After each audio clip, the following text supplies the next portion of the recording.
In these two true accounts from Weird World viewers, a wild animal seems to represent some kind of supernatural being with frightening powers. Fran. A few years ago, Fran trained to be an armoured crewman for an Abrams tank, but due to some changes in the field, Abrams tanks were to be replaced, and the Army decided to make all soldiers with this training 2Bs or infantry. They had 3 months of training to prepare, and the Army had Fran's platoon join an infantry company. Fran states that the infantry ended up with the worst part of the deployment. As tankers, they didn't have nearly enough men and were essentially a skeleton platoon of 16 soldiers. At various points, he served as an SAW gunner, a 50 cal gunner, and in rare cases, a driver. They all had to pick up the slack due to their lack of soldiers, which left them all exhausted. Their operational base was in a remote location in southern Afghanistan. The base was built around a graveyard, and as the locals are against desecrating the resting places of their fallen, Fran believed that this may have helped them at times. However, they still dealt with a lot of indirect fire and random grenade sneak attacks in the middle of the night. The men slept inside metal connexes or cargo containers, which is where he encountered something odd. The days in Afghanistan are very hot, to put it mildly, but at night it cools off drastically, so the soldiers were very cold at night.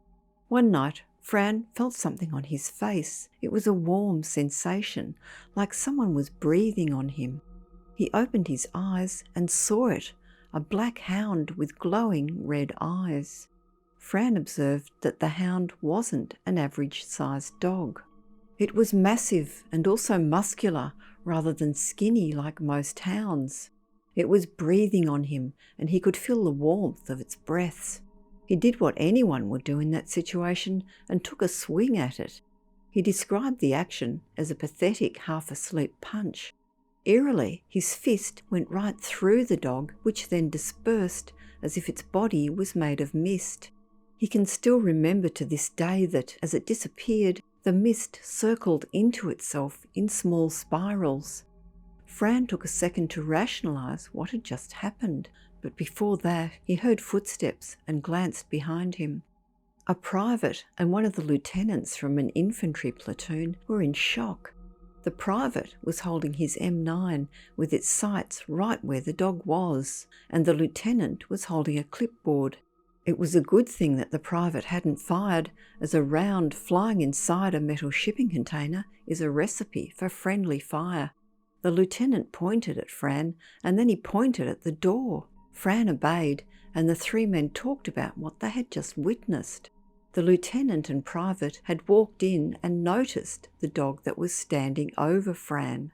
They both said that the dog just stared at Fran and was not aggressive, and they had both witnessed Fran strike out at it and how it disappeared. All 3 of the soldiers had seen the same thing. However, the lieutenant told the other 2 not to tell anyone. The incident had to remain a secret because if the wrong people heard about it, they would more than likely be sent back home. Fran agreed, then the 3 went their separate ways, although Fran didn't get any sleep that night. He stayed up all night thinking. The creature was not aggressive, so he wondered what it was doing standing over him. He couldn't figure it out and thought that it may have been a hellhound. However, the local people claimed that everything supernatural around them are jinns, spirits which are able to appear in animal form. Despite being ordered never to talk about it, Fran almost immediately told his medic friend. He was heavily into the supernatural, even going as far as having a demonic seal tattooed on his forearm. He didn't mock Fran, but instead claimed it was a hellhound, and that if Fran should see it again, it meant that he was going to die. This was exactly what Fran didn't want to hear in the middle of his deployment. Although now with more stress than he'd already had, to his surprise, he never saw the dog again. Thankfully, he didn't get hurt, and the deployment ended. Even now, over 10 years later, he has never encountered anything supernatural again. However, even though it was only for a few seconds, the being's face and eyes are seared into his mind. He decided to share his experience because maybe someone out there knows what the creature was and if it has some kind of meaning. He asks, was that a djinn or a hellhound? Gary in Ireland has shared one of his encounters with some unknown entity, an experience that has stuck with him for a number of years. This happened in a house he rented in a town called New Townards in the north of Ireland. He had been living in the property for about 4 months when this happened. One day he was at a town called Kells and whilst driving came across an injured blackbird.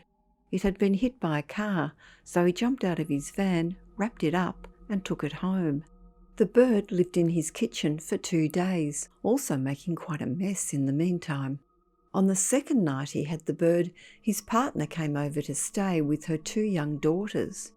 While they were in bed, just getting off to sleep, with the children in their bed sleeping, Gary's bedroom door opened slowly by itself.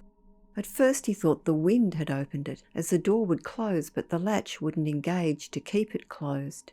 He checked that all the windows were shut, which they were, then came back into the room, wedged a pair of trainers behind the door and got back into bed. Unnervingly, a few moments later, the door opened once again, pushing the trainers along the floor as it opened. The couple looked at each other thinking, what's going on? Gary got up and looked down the hall and the kids were in their beds sleeping. He closed the door once more, but this time put a set of personal glass scales, which were very heavy, behind the door. Nothing was able to move the door now.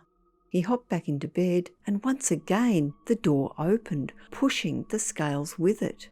Now Gary and his partner were freaking out and he confessed that his hair was standing on end as he wrote this. He got out of bed again, put both the scales and trainers behind the door, then went back to bed. A few moments later, there were 3 loud knocks or bangs on the door, followed by another 3 loud knocks or bangs.